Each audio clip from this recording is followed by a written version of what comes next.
Everyone keeps repeating 34 felonies, like that proves something. It doesn't, unless you understand how these charges were built. The allegation is simple. Trump's records treated reimbursements to Michael Cohen as legal expenses after Cohen paid Stormy Daniels.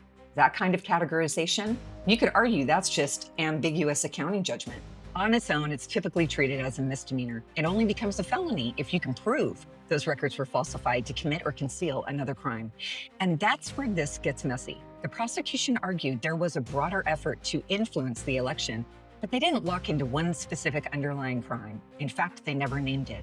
The judge told the jury they had to be unanimous on guilt, but they didn't have to agree on what the underlying unlawful means actually was.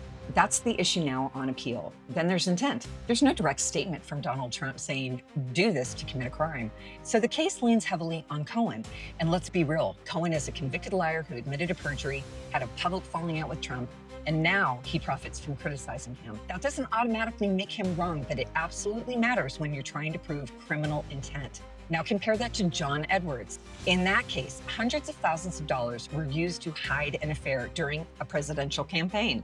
The federal government tried to treat that as a campaign crime, and the jury didn't buy it. One acquittal and the rest collapsed. So the idea that money used to suppress a damaging story automatically becomes an election crime, that's already been tested and it didn't hold. Which raises the obvious question, why does it work here?